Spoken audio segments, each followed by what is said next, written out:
time for another edition of Silver and Black. Today, an Odyssey original podcast, also heard on the radio in the home of the Raiders. That, of course, is Las Vegas, on the Bet in Las Vegas. So our radio listeners, thanks for joining us. We appreciate you being here. If you don't subscribe to the podcast, because you should listen to the radio once a week, but you can listen to the show all week long by subscribing to the podcast. Wherever you get your audio, just make sure you do that. We appreciate you being with us. Put on the auto download, by the way. And to our YouTube audience, hello. Thanks for joining us and for chatting live with us right next to this way on my other side, where you can chime in on your comments, and you're never shy, so we appreciate that as well. Joining me, as always, is not my producer, David Stepanian, who you're seeing right now, but instead it is my broadcast partner. Yes, Scott has hit the wrong video switch, and there comes Mo Moton. Mo is the national NFL writer over at Bleacher Report. You can follow him on Twitter at MOEMOTON and read his stuff, not just on the Raiders, but all of the NFL. Also catch him live. I think the next 2 Mondays you're doing Bleacher Report live reports, aren't you? Yes, April 10th on my birthday and April 17th. I'll have 2 lives back to back. Wait a minute. Monday is your birthday? Yep, that's correct. Why did we not know when your birthday is? Because after the age of 30, you kind of hide from what the number really is. Okay. Yes. and you know what? I'm glad you said that, because I have to tell you, I run into people all the time, and I know I'll sound like the old man saying, get off my lawn. But here's the deal. Especially younger people. It's my birthday week. I'm like, what the hell are you talking about? Birthday week? Not even as a kid did I have a birthday week. Why would somebody think that celebrating their birthday for a week is something people would want to do? The only real positive I had growing up is sometimes my birthday would land on Easter. Yeah. So I would literally celebrate that whole weekend. Well, that's so if it different, was though. Easter, I was, it was one of the best birthdays where I would have when it would land on Easter. Mine's often on Thanksgiving, which is fitting because I'm a turkey. No, because it was always a long weekend. So that I was like, oh, cool. I get the weekend of my birthday off. But, it's like, come on, everybody's got to grow up sometime, right? Doesn't mean you have to be old. Mentally, you stay young, but you don't have to celebrate your birthday for 14 days, folks. You're not that important. Scott, you sound like old guy on my lawn. If you want to listen, people, before we get into Raiders talk, if you want to celebrate your birthday for the entire week, if you want to celebrate for the entire month, please do that, because you never know when you're going to have another one. I mean, you do know when you're going to have another one, but you don't know if you're going to make it to that next birthday. So celebrate it for the month, for the week, for the year. Celebrate it. Go ahead. Have fun. Enjoy. Just celebrate the damn day and shut up. All right, let's talk about football, because that's what we're actually here for, not for Scott in his 50s to complain about people celebrating their birthdays for a long time. But we're coming back. We're talking about latest Raider news. And, of course, Twitter Nation and Raider Nation on Twitter, I should say, excuse my break in speech there, is in an uproar again, Mo. Yes. Really? It's been a couple weeks. There's a lull. It was kind of quiet out there. People were kind of in a pretty good mood, right? Then suddenly, Brian Hoyer, which you have been talking about this show for a long time. So now it's this Patriots West stuff. We're getting some people even who cover the NFL talking about how bad the Raiders are and then what are they doing. And so the Brian Hoyer signing, you talked about it again on this show several times. Let's talk about this idea that people are they're going to suck. They're going to bring in all these old Patriots, and the Patriots haven't been very good in the last few years, blah, blah, blah, blah, blah. But there is a method to the madness. I understand people aren't going to be I understand people skeptical about just bringing in guys because they're Patriots. Oh, by the way, they signed Danny Amendola as a coach, too, for the Raiders, former Patriot. But is that a problem? Do you think that these guys, and specifically Josh McDaniels and Dave Ziegler, do you think that it's a problem? Brian Hoyer is a signing, and we'll get to him specifically because there's great reason for it. And this whole Patriots West thing, is it unusual? Do new coaches that go to teams that were with other NFL teams not do the same thing? How should fans feel about this, Mo? I don't think it should move fans at all. The Brian Hoyer sign doesn't change anything. Some people tweeted at me and asked, okay, Brian Hoyer's on the roster now. Does that mean we're not going to draft a quarterback? at all. And I'm saying, do you know how old Brian Hoyer is? Brian Hoyer is around. He may be a year older than me. Brian Hoyer's in his mid to late 30s. Like, he's not gonna play any meaningful snaps unless Jimmy G gets hurt. And I know what you're thinking. Jimmy G does get hurt, so Brian Hoyer might play. But no, I actually think the Raiders are still going to draft a quarterback, and that quarterback will get the snaps if Jimmy G gets hurt rather than before Brian Hoyer does. To me, Brian Hoyer he's basically a glorified coach on the staff because he's 1 or 2 years away from retirement anyway. The story that came out about him was that he had a part in the Patriots, one of the Patriots Super Bowl wins because he made a call on the sideline, something like that with the defense. Yeah. And it's like, but did he throw a touchdown pass? Was he the guy? Did he have a Philly special? No.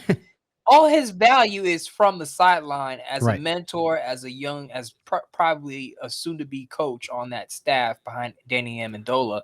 His value is not on the field, and I think people should have saw this coming from a mile away. The minute the Patriots released Brian Hoyer, I knew he was going to be a Raider, just a matter of time. Well, and not only that, Mo, but we've talked about why Jimmy G was the signing, right? Knows the system. Brian Hoyer knows the system perhaps as good as Tom Brady, not putting those two in the same picture, by the way. I'm just saying he was there so long, he knows the system.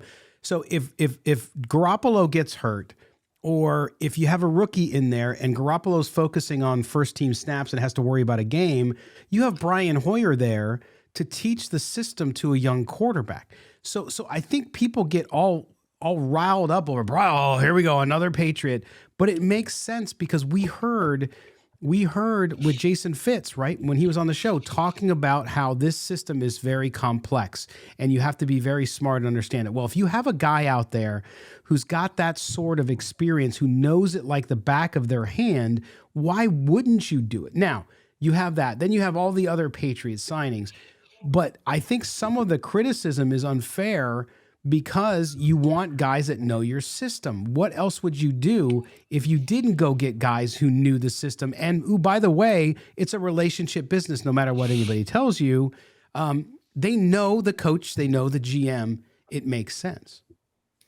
The move just doesn't – Brian Hoyer sign just doesn't move the needle for me either way. I don't see why people are upset about it because, as you said, he knows the system. He's obviously there to teach whoever the young quarterback is that the Raiders pick. Teach them the system, help them come along, help Jimmy Garoppolo where he needs help. Yep. That's all this is.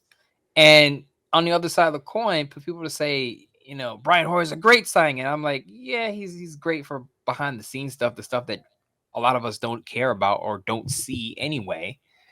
But the man has thrown 17 passes in 2 years. Let's be real about it. He's not moving the needle here. You were still looking at whether the Raiders are going to draft a quarterback in the first round or on day 2 or day 3 right now. Right. Yeah. And again, he comes at a good price. They signed him to a 2-year deal, and that's telling as well. I mean, look, I agree with you 100%. Now, the other thing we're hearing is, of course, we're starting to see some of these reports about other people around the league criticizing the Raiders and saying, what are they doing? And then we're hearing a lot about why are they giving all these 1-year contracts, right? We've heard that this week has been a narrative which has popped up. And again, I don't understand the concern with there because you are a team in transition, rebuild, whatever you want to call it, right? So you have to fill spots. You can't fill them all in one offseason. You just can't. You have to draft. You have to sign free agents. You have to do all that stuff. So the Raiders are now in the position to where they have to draft well. They have to draft kids on the defense. This 1-year contract criticism, what do you make of that? And the idea, I mean, would you rather give a guy like you gave Chandler Jones a 3 or 4 year contract and be stuck with it when you're ready to move on, when you get a young player 2 drafts from now? Mo, I don't understand the criticism with the 1-year contracts. I don't know why some people are acting brand new, like they don't know what a rebuild looks like. Yeah. I know Raider fans know what this looks like. They've been through this plenty of times. You've been through the cycle, Raider fans. You know what this looks like, what a rebuild looks like. You sign a bunch of 1-year players, some of them older guys like John Jenkins, who are going to be there for maybe a year, if they don't get cut out the training camp. And there's basically competition for the young guys that you're going to bring in. So you bring in these older veterans who know the system. They're the challenge. They're the test for the rookies that are coming in. If you could beat out this old veteran who knows the system, you deserve a spot in the roster. You deserve a spot in the rotation. If you can't beat this old veteran is going to get one last chance to get his last hurrah in the NFL. That's the way it works with these rebuilding schemes and plans. It's all, you see this all over the league. Every year teams do this. This is not specific to, this is not new for the Raiders to do it. I don't know why the criticism for the Raiders is so harsh, because this is what most teams do during rebuilds. Yeah. Stopgap players. You spread out your cap space to fill in positions that you need help in. And again, you challenge your young players, whoever you're going to draft, those rookies. That's your competition. It's rookies versus vets in training camp for a lot of those spots on the defensive side of the ball. So again, guys like John Jenkins, if they're able to beat out a rookie, he gets one last year to just show what he can do as a vet. If he can't beat out a rookie, then so be it. He gets cut, he moves on, he retires or whatever, and that rookie plays.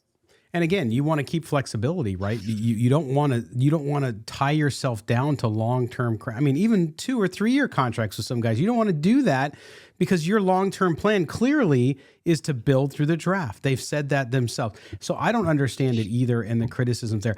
I really believe it is denial. I believe there are some people, including in the media, who are in denial that this team has that long to go, that they have to fill that many spots. So we'll see what happens there. But yeah, I was just kind of like, why are you upset about a 1 year contract? Hey, if a guy plays out of his head on a 1 year contract and makes himself more valuable, you could sign him again if you want, or good for that player. They get to go move somewhere else and maybe get another big payday as the Raiders move on to a younger player and a lower price contract, so they can actually build a long-term winner. Scott, they tried plan A, it didn't work. They signed Crosby and Renfro to these extensions. They brought in Chandler Jones on a multi-year deal. Of course, they traded for and extended Devontae Adams. We know he's great, but they went the multi-year contract route last offseason. It didn't work out, and now you have to rebuild. So what do you do during a rebuild? Cheap 1 year deals. This is not specific to the Raiders. This has been going on for decades. This is how teams rebuild their roster.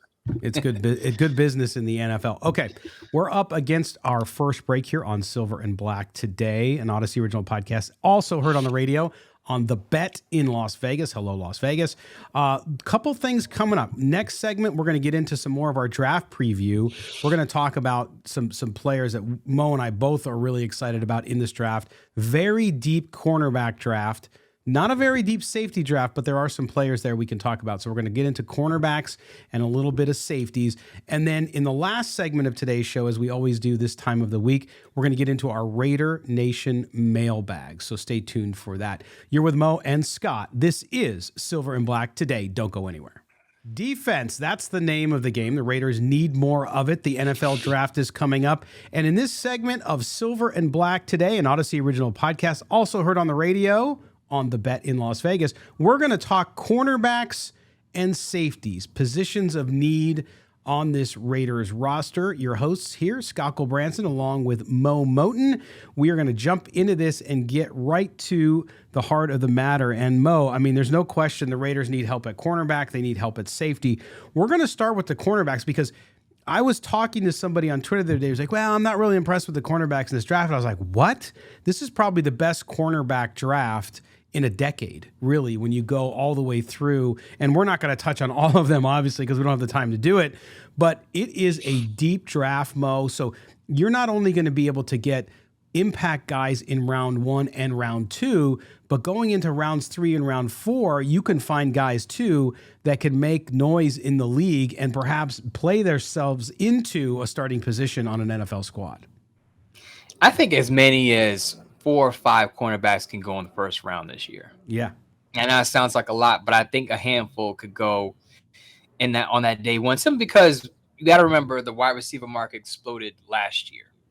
So what do you do to counteract, explosion of wide receivers and wide receivers getting paid and wide receivers becoming a more important part of the offense, now called a premium position? You got to get guys to cover them. So cornerback is going to be a really important spot, really important position this year's draft. I think a lot of teams are going to try to dip into the cornerback market and double dip. I think the Raiders should double dip into the cornerback pool. I think they should draft one on round 1 or 2 and then circle back in round 4 or 5 and draft another high upside guy. But we'll get into the top guys today. If you watched my live on Monday, you already know one of the guys or two of the guys that I like. Oh, yeah. And he actually ran, I believe, a 4.42 on Wednesday. Yes. Devin Witherspoon out of Illinois. Devin I think Witherspoon. the Raiders. He's my number one too. I got him. I He's absolutely. he's my number one. And I think the only knock against him is people will say, well, he's not the prototypical size because he's about 6 feet, about 181. Yeah. But you got to remember, these guys are in their early 20s. They're going to hit the NFL weight room. They're going to put on weight. They're going to put on some size. So I'm not really worried about his frame right now. Yeah, they get that money too, and they're going to be eating better. So better protein, everything, you name it. But let's look at what you look at Devin Witherspoon, and you think about it. You talked about he's not that big size that the NFL really looks for today, but he is an absolute beast, Mo. You think about it. He's what, to me, if you look at how he's performed, and some of these numbers are eye-popping, he's probably the best cornerback prospect, I think, in 6 to 10 years. In fact, if you look at it, you look at what he was able to do last year, targeted 63 times, yielded just 22 catches, had 3 interceptions, 14 pass breakups. He held quarterbacks to a 25 passer rating. That's the same as if they spiked the ball on every play. Okay? So just to show you what a beast he is and what a player he is, whatever size he doesn't have, it doesn't matter because with his ability and his ball skills, he's able to get the job done. The other thing is, and I know this is not a big part of playing the cornerback position, but he could tackle very well. And I mentioned this on my live on Monday, is that the Raiders have had issues, continuous issues with tackling. Angles, poor angles, whiffing on tackles. Just put on a game and watch Jonathan Abram and a couple of guys in the secondary over the past few years, and you'll see what I'm talking about. But Devin Witherspoon, his issue, again, is not issue, but the only knock against him is frame. He can tackle, he can cover, he can play well in man or zone, match coverage. So I think as far as an all-around complete player, I think he's definitely going to be a top 10 pick. It's just a matter of who he goes to. And I think other than the Raiders, I think the Eagles will be interested in him because Darius Slay getting up there in age, James Bradbury getting up there in age. They may want a young number one cornerback, and I think Witherspoon could fit the bill there very early because people didn't talk about him a lot because he kind of came on this past year. Doesn't have the name branders of Joey Porter Jr. Doesn't have the athletic profile of a Christian Gonzalez out of Oregon, but he just simply makes plays, and then you can't bet against a guy like that. Yeah, you really can't. I mean, and remember too, the remarkable thing when I was looking through all the different scouting and publications on Devin Witherspoon is he played all man. He played more man coverage than any other cornerback in the top 10 coming out in the draft. So this guy is the real deal. I mean, you want to talk about in the AFC West where you have wide receivers, you have quarterbacks, and you have to really look at that. The ability for him to play there is amazing. So yeah, I mean, I agree with you on that one. I know. I'm looking at your list because we exchanged lists, or I should say Mo sent me his list. I did not send him mine. But we also have Cam Smith, who I have 3 behind Christian Gonzalez. But so let's talk about Cam Smith. I mean, here's another player that is really somebody who can produce in the outside. He can also play in the slot. He has the best, I think, pure ball skills in the draft. Yeah, I'll give you that. And he's very instinctful as a cornerback. Yes. He's another guy that's not going to blow you away with his frame. I believe he's also about 6 foot, 180 something. And people want to say, what's so special about him? And I think with cornerbacks and people get caught up in the physical profile. Oh, he's got to run a 4.3 or a 4.4. He's got to have 6 interceptions and he's got to have this and that. He's got to have 2-3 years of production. And Cam Smith, to me, I think people are sleeping on him because I'm starting to see him in the second round in some of these mock drafts. And I remember coming into this offseason, he was mocked mostly in the first round, a top 20, 25 pick. And now I'm seeing him slip a little bit.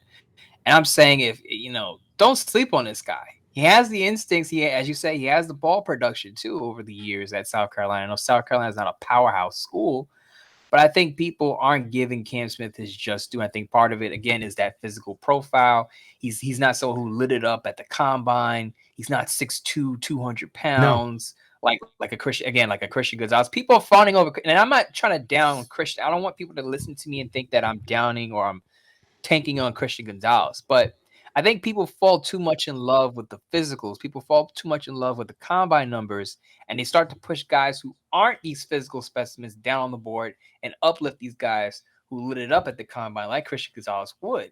or did, I should say. So again, Yeah. I'm not down on Christian Gonzalez. I'm just a lot higher on Cam Smith than a lot of other people. Well, and we'll talk about Christian Gonzalez next because I want to mention that. But to your point about Cam Smith, he's not the guy who's going to, wow, look at this athleticism, but he just gets it done. I mean, you watch the film, and you're right. The fact that he might be dipping in some areas, this is a guy, like if he falls and I'm the Raiders, I'm grabbing him because he is a dog. He is an alpha male too. He's a guy who works his tail off. And again, his football skills are remarkable. Again, he's not going to wow you. He's not the guy at the combine who's going to create a bunch of buzz, but he is good. And I talked about his ball skills. I think he's just phenomenal at that as well. And versatility. And we talk about versatility. And I know you're saying you're not down on Christian Gonzalez, but I think that's one of his best attributes when you look at Gonzalez. He's great in coverage. He's versatile. He can excel in his own scheme even though he didn't have to play it that much in Oregon. He can play press man as well. What is it with Christian Gonzalez? I mean, he's been hyped up, so I get it. He might be a little overvalued for what he is, but he's got that size. He's kind of just the it guy right now. But Mo, his skill set, I think, is going to translate well into the NFL, where now you're seeing not only safeties, but also cornerbacks having to play a more versatile role in the defensive backfield. He's the athletic 6'2", 200-pound cornerback that a lot of people are fawning over because he has the physical tools. As you say, he's versatile. He could play in zone and man. So you can move him around if you need to. I don't think he'll need to in the Raiders scheme because the Raiders just need a lead boundary cover man. And that's where they would stick him if they were to draft him at 7. So again, I'm not saying Christian Gonzalez is not going to be a good NFL player, but I think people are knocking like a guy like Devin Witherspoon for having one standout year in college. Well, Christian Gonzalez only really had one standout year in college. Absolutely. He had his foot. Now, it was a great standout year, 4 interceptions this past season at Oregon. But before that, he didn't have any picks before that. Right. So it's not like I don't think the levels between Gonzalez and Devin Witherspoon, or Gonzalez is way up here and Witherspoon is way down here. I just think it's a matter of what you're looking for. If you're looking for that physical specimen, then you're going to lean Gonzalez. But if you're looking for, I think, versatility, instincts, ball production, all wrapped in one with some good run defense. I know run defense is not an important thing for a cornerback, but you want your quarterback to be able to tackle because wide receiver catches the ball, you got to be able to bring them down. That's the other thing. You don't want to allow yards after the catch. Yep. And that's where I think people overlook tackling, because if you have a cornerback who's afraid to tackle or can't tackle, and I'm not saying that's Christian Gonzalez, you're going to give up a lot of yards after the catch, and you're not going to have that problem with Devin Witherspoon. Well, and quickly, the one other guy, too, that you mentioned him earlier, he's on your list, is Joey Porter. Joey Porter was really a guy high on a lot of lists. He seems to have fallen off a little bit. Why is that, and why is he a guy that perhaps Raider fans should get excited about? Should the Raiders make him as a choice? I think a lot of people are worried about Joey Porter's hands. They say he could be handsy, but I think that's a common theme with a lot of cornerbacks in this draft. Witherspoon could be handsy. Gonzalez could be grabby at times. I think people are worried with Joey Porter that he could be too physical to a point where the things that weren't called in college are going to get called in the NFL. And he's going to rack up a bunch of penalties. And that's a problem on the outside because, defensive pass interference is a big, huge penalty. You can give up 40, 50 yards just being too handsy downfield. So I think that's the worry with Joey Porter. I wouldn't worry so much about it simply because I think he'll adjust well in the NFL level. He has the bloodlines. Obviously, his dad played linebacker. I know he's very physical, and that's what people worry about with his hands. But I think he'll be able to adjust very, very well because he's a smart football player. Beyond that, people are always going to say press man coverage, physical guy, but he's also a smart, high IQ football player, and I think he'll get it once he gets to the pro level. Agree with you on that one. And I'm going to give you one surprise. You ready for this, Mo? A kid that I really like. He needs a little work. But if he's there and the Raiders can get him later on, I would. And that is Kelly Ringo out of Georgia. You talk about a freak of nature, 6'2", 215, 4.3 speed. Now, struggles a little bit with the deep ball, which concerns me. But I think that size, he's going to fall quite a bit in the draft. He was ranked a little higher. But he is a guy that I really like and that I think that you should keep an eye on, because if he's there and available later on and falls precipitously like a lot of people think he would, I might take a risk on him. Ringo is an interesting case because coming into the offseason, he was projected a first round Absolutely. pick. And I think it's because people were very high on that Georgia defense and they expected, any name brand guy from that Georgia defense is going first round. And then when he started to dig into the film and started to look at some of the warts he had in his game, as you mentioned, the deep ball, then they're like, oh, maybe he's a second rounder. But I think there was another report, and I don't want to spread rumors, but there was another report out there saying that, there were questions about, is he coachable? And I didn't pick that up from anywhere else. You see and hear a bunch of things about prospects because teams may want a certain guy to fall. Yes. I didn't see, or I haven't heard any consistency with issues with him in coaching. So if you've heard that, I would dismiss it unless you hear from some of the big time reporters out there. Absolutely. All right, so there's cornerback. We're going to switch quickly to safety. Again, a much more shallow pool for safety. And on your list, Mo, you and I had one guy in common, and that was Jamie Robinson. Of course, Jamie Robinson out of Florida State. I like this guy because he's able to rush the passer, right? So he's versatile, aggressive, and disruptive. So I think on a day 2, Jamie Robinson is a perfect fit for that Raider defense.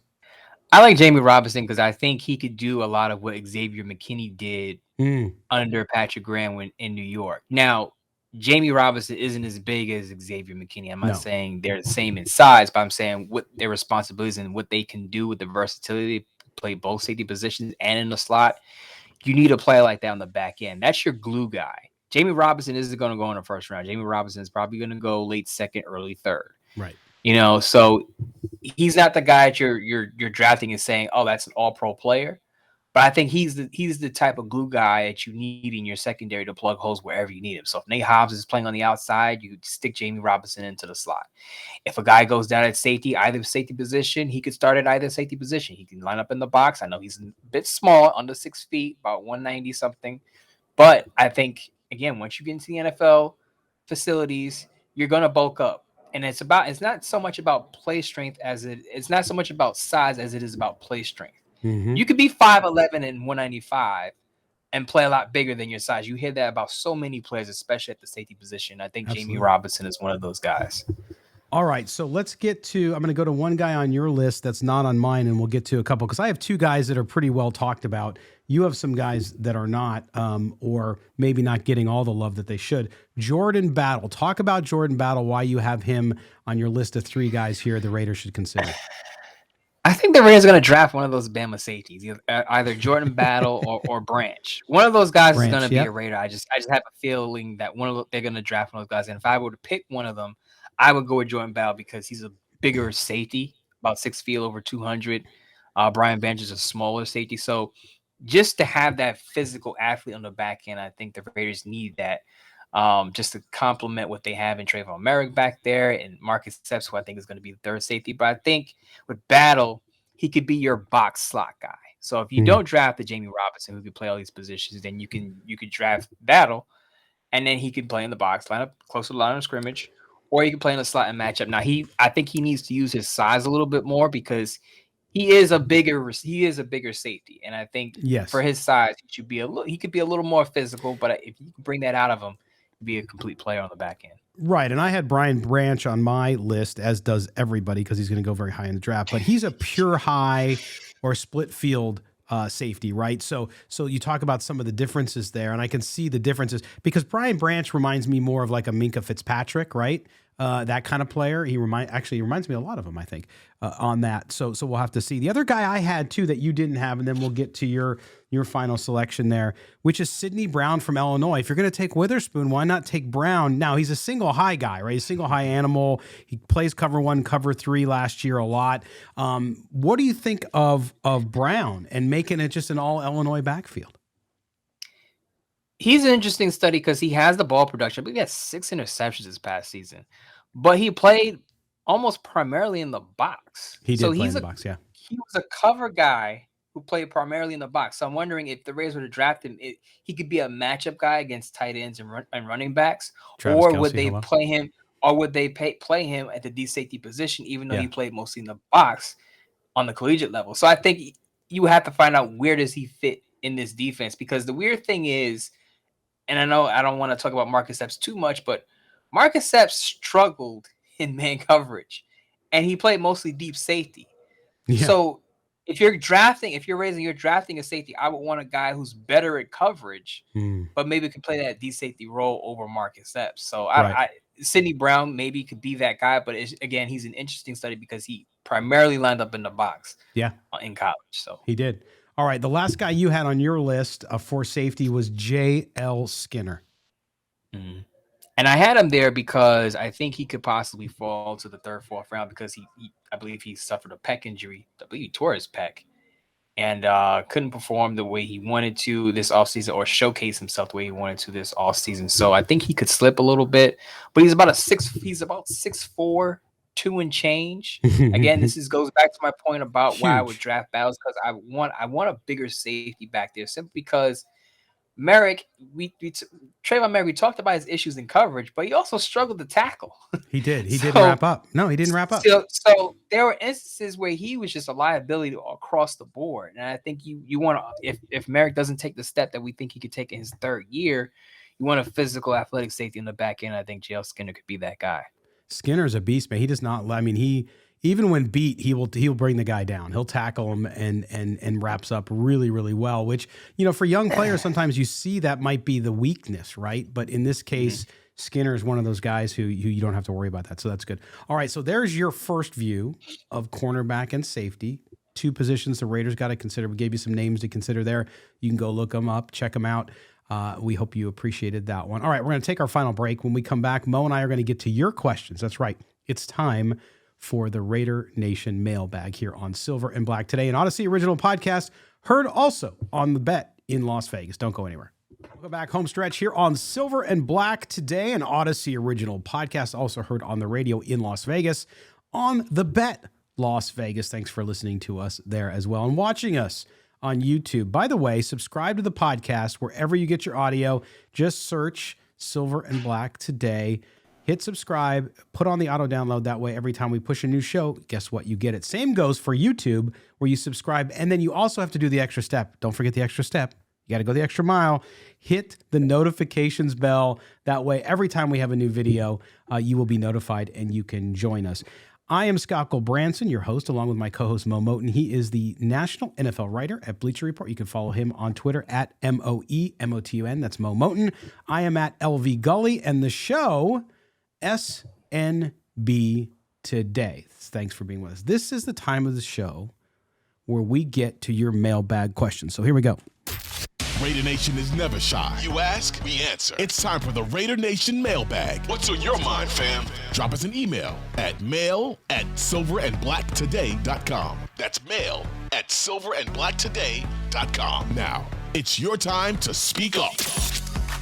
It is indeed your time to speak up. Although, Mo, our listeners speak up to us like all week long on Twitter, don't they? I mean, they're always coming to us with conversation, right? Well, I've been laying low on Twitter lately. You have. When you were sick. By the way, I had somebody comment on YouTube that you guys are always sick. And I'm like, okay, in the last 6 months, we've both been sick twice. Mm-hmm. I had COVID once. You had a flu. You had something else. And I had a cold. I lost my voice. Yeah, you lost your voice. And literally in 6 years of doing the show, I've been sick like twice. And most of the time I was sick and still went on the air. Especially when I was on the radio in Vegas. I was doing Daily Show on Raider Nation Radio, and I would just go in and sound like that, right? Because that's what we do. We play hurt. Do we not? All the time. Right. But if you don't have a voice, it's hard to speak. Or if you're coughing like every 3 seconds, the last thing you guys want to hear is people coughing. Boy. But the funny thing is, if we were to get on sick, people are like, oh, you guys are terrible today. Can't even hear you. One guy's coughing all over the microphone. The other guy's eating cough drop. You can't win either way. You just can't. You can't. You can't. Especially when you get congested and you'll sound like this. And hey, what's wrong with your voice? How do you do the show with a voice like this? Yeah, exactly. So that's sorry. I was pressing my nose there. Now stuff's going to fall out of my nose. But anyway, you're back. We are here for your questions. That's right. Mo and I love to get your questions. They start to filter it down a little bit now. I know they're going to gear up here in the next couple weeks as we bring on some guests. We got a bunch of guests planned for you guys for the draft period, including Brian Baldinger, who'll be back with us here very shortly. We'll announce that pretty quickly. And others that will be joining us as well. Jordan Schultz is going to be with us too. He's broken a lot of stories around the Raiders and player movement lately. We're going to have him on as well. Awesome. All right, Mo, you ready to get to these questions? I think so. You're right. I'm always kind of hesitant with some of these questions. We've had no date or food questions for you recently, so I'm asking listeners out there, please send your date and food questions for Mo. You really don't do that. Remember though, now that it's Midtown Mo, it's got to be, the girl's got to be a step up now. It's now he always had high standards, but now it's now she's got to have the right zip code. Got to be over 110 pounds, please. Yes, and that's Mo's zip code strategy. He doesn't even ask. Send the picture first. No, he says, "What zip code do you live in? Is it in Midtown? Is it Upper East Side? Upper West Side? Where is it?" That's what he wants to know. If you're from the Bronx, I need ID. You Bronx people. I can't take any chances with you Bronx people. ID and arrest records, if any. Because if it's petty stuff, it's okay. We all make mistakes when we're younger. It's good. Okay, we're gonna get into the questions now. Here we go. Ramon in Las Vegas asks, "Hey guys," he wrote in a couple weeks ago actually. "Hey guys, please tell me why in the hell we're signing all these Patriots guys. Brian Hoyer, will he even make the team? I don't want to become the Patriots West." That's Ramon in Las Vegas. Now we talked about this in the first segment, but we will revisit it because Ramon's our guy and we want to answer his question. Why in the hell are they signing all these Patriots? Sorry, Ramon, but this is what happens during rebuilds. Coaches bring in guys that they know. I mean, this is, and again, I understand that not everyone's privy to what other teams do with their rebuilds, but this is what happens across the league. Head coach takes a new job. What does he do? He brings in his assistants from his previous spot. Jonathan Gann did this, brought some filthy Eagles coaches to Arizona. What's the next thing that they do? They'll sign the veteran quarterback that was with the previous team. Shane Steichen with the Colts. He has Gardner Minshew now. That's not a coincidence. He knows Gardner Minshew. Gardner Minshew knows the offense. Now people saying, well, Gardner Minshew is much younger than Brian Hoyer, and I get that. But the Rays weren't going to bring in Bailey Zappi from the Patriots because obviously Zappi got there afterward, and the Patriots like Zappi. So remember, one of the first things that Josh McDaniels did when he came to Las Vegas, what did he do? He brought over Jarrett Stidham. This happens all across the league. Coaches bring in guys they are familiar with, and it's going to go on and on and on. And that's what you're going to see. And if you want to call it Patriots West, if you want to call it the Patriot Way, whatever, it doesn't matter what it's called. It's called familiarity. You bring in who you know. Right. That's what's happening here. And you know what? It's sort of, even outside of football, Mo, it's human nature. We tend to go with things we know and trust. So if you had somebody else, I don't care if you own a car detailing business, you're a baker, you're a writer, and you have to hire a staff, you're going to go with people, men and women you know already, right? You know that you can trust them. You know that the kind of job, maybe they're not the best person, the highest class of person for your job even, but you know they can come in and play a role for you, especially if you need it at that point. And so I'm not surprised by it. I also don't understand. I think it's just the negativity that surrounds right now Josh McDaniels. Even though Josh McDaniels doesn't necessarily make the personnel decisions, he has influence there. And so I think some of the disappointment with the coach is coming out on this, because if it wasn't from the Patriots and they signed a bunch of guys from the Texans and I don't know, another bad team, think of another bad team, Washington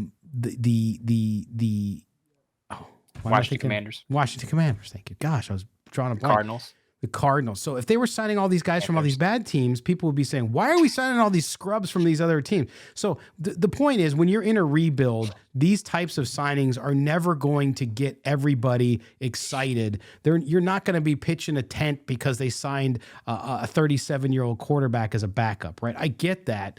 But to me, Ramon, it doesn't matter where they come from. It's just a midline player to fill a gap until they can fill it with a player who's better via the draft or free agency in the future.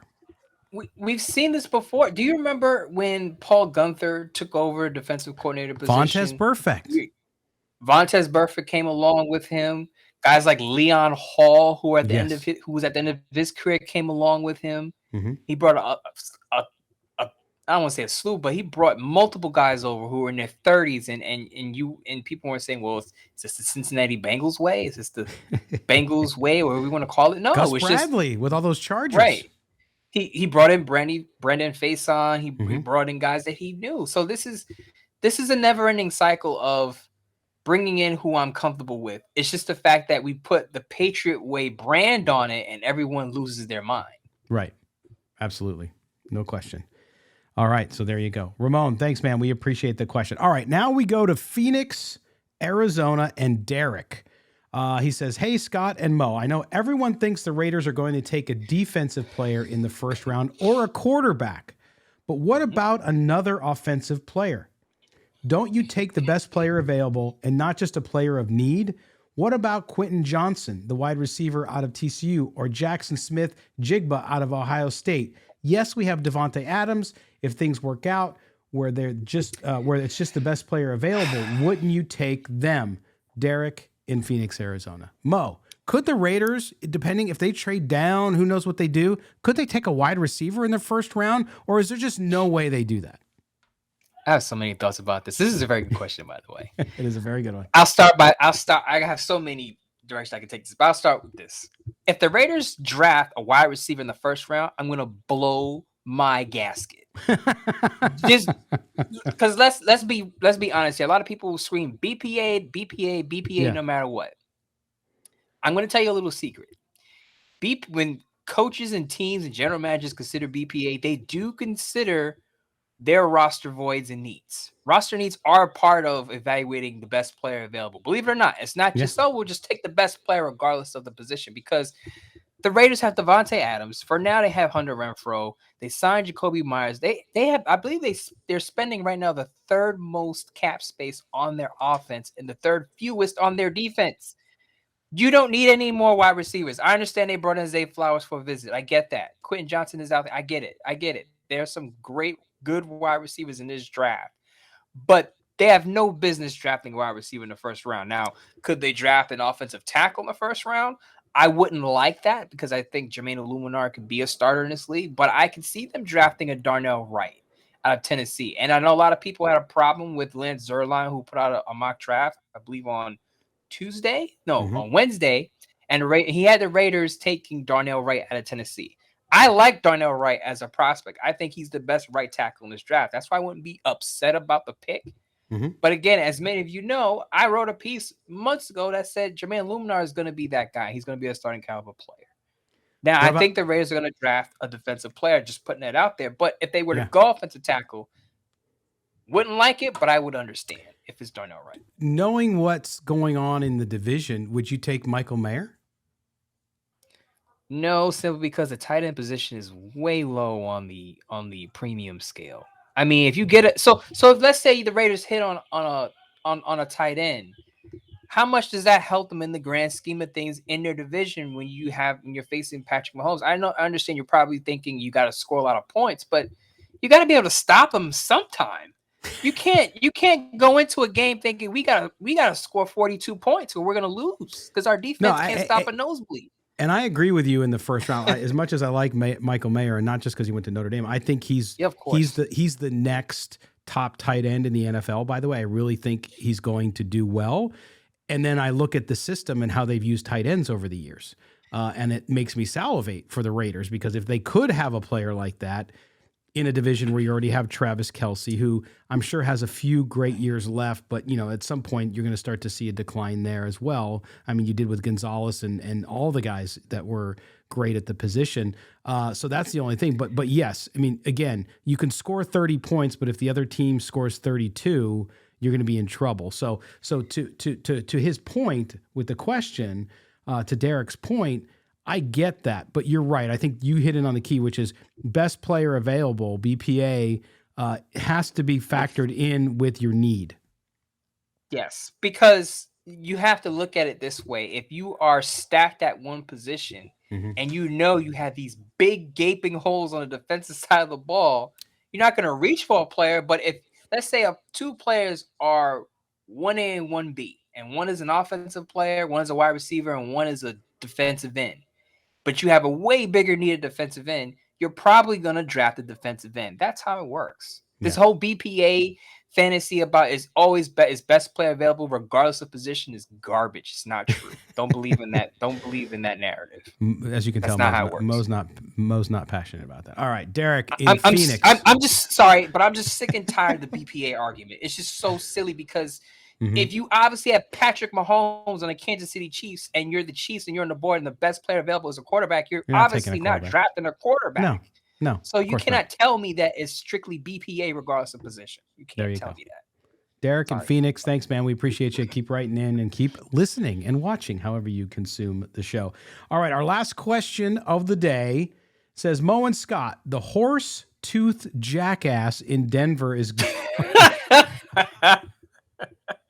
Now, this one came in on Wednesday, so that was news. That, of course, is John Elway, folks, in Denver.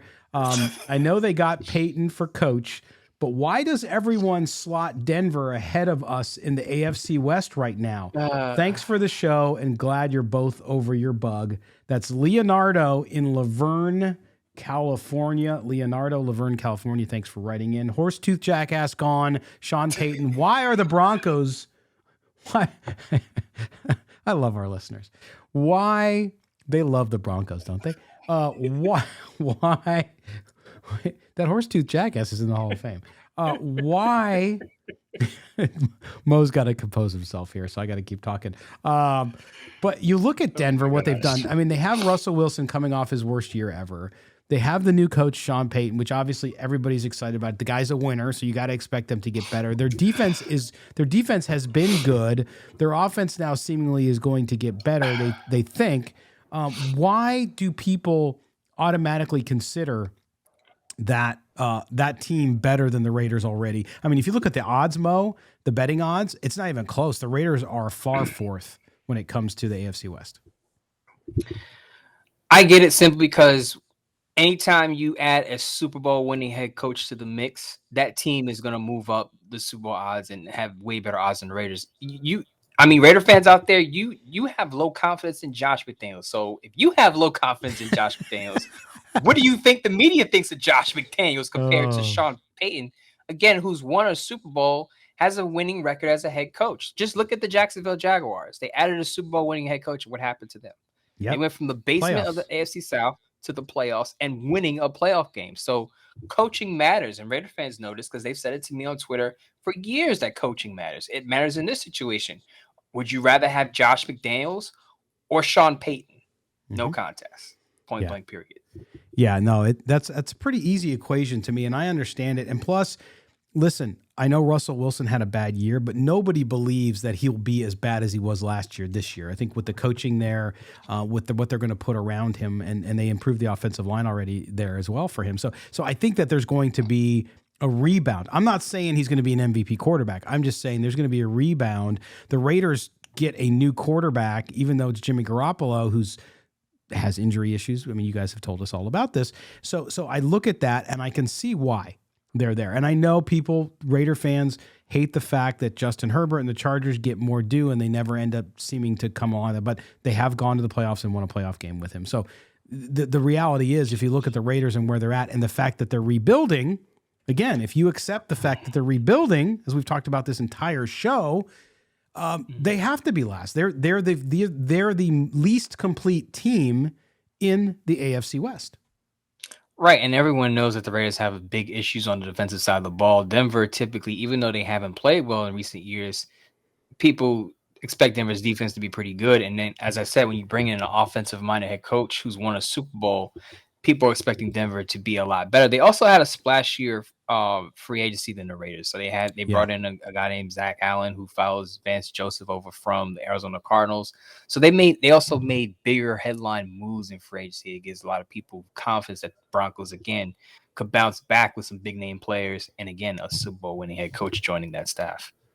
Absolutely. All right. Well, there you go, Leonardo. Thank you for your question. Keep the questions coming in. Again, you can send us mail at silverandblacktoday.com. That's mail at silverandblacktoday.com. You can also hit either one of us up on Twitter or the show on Twitter. Either way, in any way you want to do it, you can send us a question.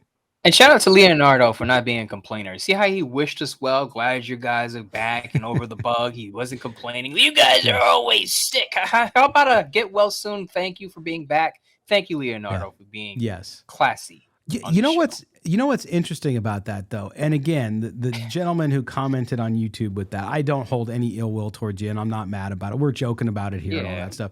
But I will tell you this. It's remarkable that, like, for example, during the off season, the show is on less, right?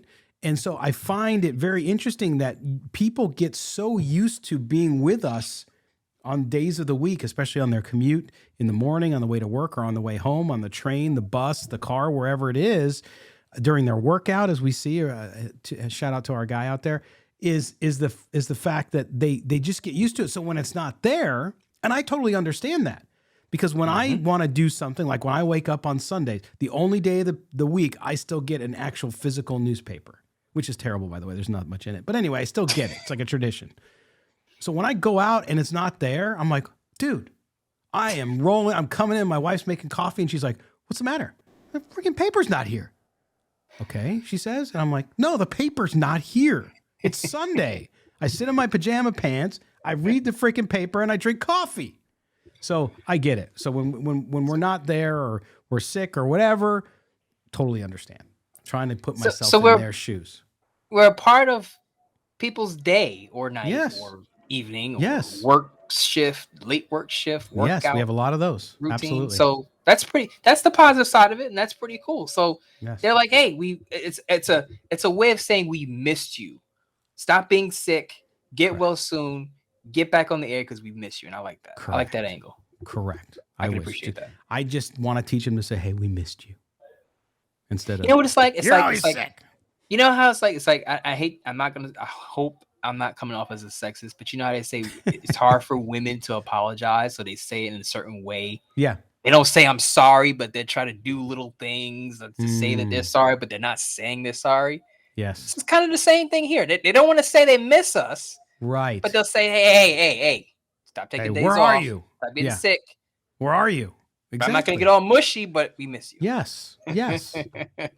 And they also usually don't realize that, like, this isn't our first job, right? So obviously we talk about Mo writing at Bleacher Report. I have a job as well. And so we have other things that we do in addition to the writing, in addition to the podcast. Mo, by the way, plug in for Monday. So Easter is this Sunday. So happy Easter for those of you who celebrate. Happy Passover for this past Thursday to our Jewish friends out there. And on the 10th, which is Mo's birthday, he's going to be doing a Bleacher Report live. Now, Mo, people, do they have to have I had somebody DM me the other day. Do they have to have the phone app to watch that? I watched it online on my laptop, actually, which means I couldn't chat with you, though, for some reason. But, because I was going to give you some crap in there. But is it better on the app on the phone, or is it better on the computer? It's easiest on the app on the phone. Because if you've watched any of my lives, you'll see that I'm actually reading some of the comments from the chat room in the app. Yeah. So I'm reading that directly from the app. Now, if you're on the computer, usually I try to tweet out the link on Twitter so you could just click on that link so that if you're on a desktop or if you're on a tablet or a mobile device, you can watch that way too. Yeah. Right.